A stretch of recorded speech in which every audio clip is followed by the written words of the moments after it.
আসসালামু আলাইকুম। আজকে আমি math 6 computational statistics and probability chapter 2 এর সেকেন্ড পার্ট ডিসপারশন নিয়ে আলোচনা করব। Dispersion is a way of describing how spread out a set of data is. Dispersion K measure করার জন্য আমরা এখানে চারটা টার্মস দেখছি: mean deviation, variance, standard deviation, coefficient ও variance। এখন আমরা এগুলা থেকে ডাটা সেট ক্যালকুলেট করা শিখব। Mean deviation এর ফর্মুলা হচ্ছে for ungrouped data set md equals to 1 by n xi minus x bar and এটার সামেশন হবে whole. For group data set md equals to এক্ষেত্রে আমরা fi যেটা হচ্ছে আমাদের ফ্রিকোয়েন্সি এটা ইউজ করব and ফ্রিকোয়েন্সিটা দেওয়া থাকবে। এখানে ফার্স্টে একটা আনগ্রুপ ডাটা সেটের এক্সাম্পল দেখছি। আনগ্রুপ ডাটা সেটের ক্ষেত্রে আমাদের যে ভ্যালুগুলো দেওয়া থাকবে and then mean deviation calculate করার জন্য ফার্স্টে আমরা মিন কে ক্যালকুলেট করে দেন আমাদের ফর্মুলা অনুযায়ী মিনটা ভ্যালুসগুলো বসায় রেজাল্ট পাচ্ছি। Calculate the mean deviation of the distribution, এটা আমাদের গ্রুপ ডাটা সেটের জন্য, যেহেতু এখানে আমাদের ফ্রিকোয়েন্সিটা দেওয়া থাকবে। এখানে over time xi into fi then xi minus x bar and fi into xi minus x bar, এগুলো টোটাল করে আমরা প্রত্যেকটা ওভার টাইমের ইয়ের জন্য আলাদা আলাদা ক্যালকুলেশনগুলো করব and then লাস্টে আমরা টোটালটা পাচ্ছি, total values which is 21 4457.5 98.57 and then আমরা আমাদের মিন ক্যালকুলেশন করে মিন ডেভিয়েশন ক্যালকুলেশন করব। এখানে এটা মিন ক্যালকুলেশনের ফর্মুলা আর এটা হচ্ছে মিনের ভ্যালুটা আর এটা মিন ডেভিয়েশনের ক্ষেত্রে। দেন ভ্যারিয়েন্সের ক্ষেত্রে আনগ্রুপ ডাটা সেটের একটা ফর্মুলা, আনগ্রুপ ডাটা সেটের। স্ট্যান্ডার্ড ডেভিয়েশনের ক্ষেত্রে ভ্যারিয়েন্স যেটা আসবে ওটাকে রুট করে দিলেই আমরা স্ট্যান্ডার্ড ডেভিয়েশনটা পেয়ে যাব। আর কোএফিশিয়েন্টের ক্ষেত্রে standard deviation divided by mean into 100%। এখানে আমরা কিছু এক্সারসাইজ দেখব।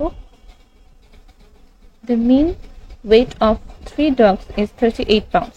One of the dogs' weight is 46 pounds. The other 2 dogs have the same weight. Find others' weight. আচ্ছা, যেহেতু এখানে হচ্ছে আমাদের মিন ওয়েটটা বলে দেওয়া হচ্ছে, তাহলে মিন ওয়েটটা আমরা x বার ইকুয়ালস টু 38 লিখে দিতে পারি এন্ড একটা ডগের ওয়েট দিয়ে দেওয়া হচ্ছে 46 পাউন্ড। আর বাকি দুইটা ওয়েট যেহেতু সেম, তাহলে একটা যদি x1 ধরি তাহলে বাকি দুটো সেম হলে পারে দুটাকেই আমরা xx ধরে ফেলবো। সেক্ষেত্রে মিন ইকুয়ালস টু এই তিনটা ডগের ওয়েটের total x1 x plus x divided by 3 করলে পারি আমরা মিনটা পাচ্ছি। সেখানে মিন থেকে এখন আমরা সবগুলো ক্যালকুলেট করে x এর ভ্যালুটা বের করব। সো 2x 46 and x আসে আমাদের 34। দেন আরেকটা এক্সারসাইজ প্রবলেম হচ্ছে on his first 5 tests he received 72 86 92 63 and 77. What test score he must earn on his 6th test so that his average for all 6 tests will be 80? তাহলে এখন আমরা 6 টেস্টটাকে ধরে নিচ্ছি x, মানে 6 যে স্কোরটা আমরা পাবো ওটাকে আমরা x ধরে ফেললাম। আমাদের এখানে মিনটা দেওয়া আছে which is 80, এই যে এভারেজ বা মিন যাই বলি আমরা। এখানে মিন ভ্যালুটার জন্য আমরা টোটাল যে ভ্যালুসগুলো আছে ওইটা ডিভাইডেড বাই যে কয়টা আমরা নাম্বারস আছে বা যে কয়টা স্কোরস পাচ্ছি, তাহলে এখানে 6টা, সো 6। দেন এই টোটাল করে যে সামেশন করে ক্যালকুলেশনটাকে পুরোপুরি সলভ করলে পরে আমরা x এর ভ্যালু পেয়ে যাবো which is 90। তার মানে যদি x equals to 90 হয় সেক্ষেত্রে আমাদের এভারেজ হচ্ছে 80 হবে। Find an appropriate measures of central tendency with justification of the following observation. Central tendency এখন আমি এখানে ডিসকাস করিনি, তো আমি নিচের পার্টে আগে সেন্ট্রাল টেন্ডেন্সি নিয়ে ডিসকাস করে দিই, তারপর বলছি। Application of central tendency describe shape of distribution, সেটা আমাদের লাস্ট পার্ট, এটার পর আমরা উপরের এক্সাম্পলটা দেখব। Negatively squid, normal squid and positively squid. এগুলোকে বলতে কি বোঝায়? যদি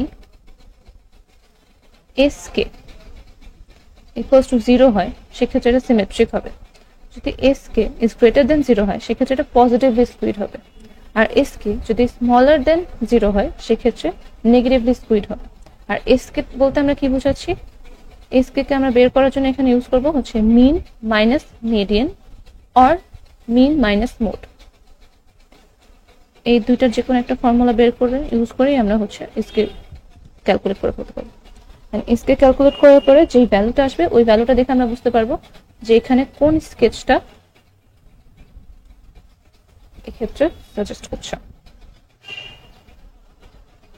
একটা এক্সাম্পল হচ্ছে comment on the skewness of the distribution. তাহলে এখানে হচ্ছে 1, 4, 6, 9, 12, 5 এই ডিজিটসগুলো দেওয়া আছে। এগুলোর মিন হচ্ছে 7.2 এন্ড মিডিয়ান হচ্ছে 6 এন্ড যেহেতু এর মোড নাই সেক্ষেত্রে আমাদের এসকে হবে mean minus median which is 1.2। তার মানে আমাদের এই ডিস্ট্রিবিউশনটা পজিটিভলি স্কুইড। এখন আমরা এক্সারসাইজ 7 এর অ্যান্সারটা দেখব। Find an appropriate measures of central tendency with justification of the following observation: 185, -12, 16, -16, 0 and 50। তাহলে আমাদের সেন্ট্রাল টেন্ডেন্সির ক্ষেত্রে আমরা কি কি বের করি? AM, arithmetic mean, harmonic mean, geometric mean and mode. এই চারটা জিনিসই আমরা সেন্ট্রাল টেন্ডেন্সিতে দেখেছি। তাহলে 185 যেহেতু অনেক এক্সট্রিম একটা ভ্যালু এই পুরা ডিজিটসগুলোর মধ্যে বা হচ্ছে এই পুরা ডিস্ট্রিবিউশনের মধ্যে, যেহেতু এক্সট্রিম ভ্যালু থাকলে পরে আমরা জানি যে হচ্ছে আমাদের অ্যারিথমেটিক ক্যালকুলেশন করা সম্ভব না বা অ্যারিথমেটিক অ্যাপ্লিকেবল না। এখানে হারমোনিক মিনও অ্যাপ্লিকেবল না কারণ এখানে 0 ভ্যালু আছে। এখানে জিওমেট্রিক মিনও অ্যাপ্লিকেবল হবে না কারণ হচ্ছে এখানে নেগেটিভ ভ্যালু আছে। আর মোড নাই কারণ সবগুলো ভ্যালু কোনো ভ্যালুই রিপিটেড হয় নাই, সো নো মোড। আজকে আমাদের এই টপিক এই পর্যন্তই ছিল। আসসালামু আলাইকুম।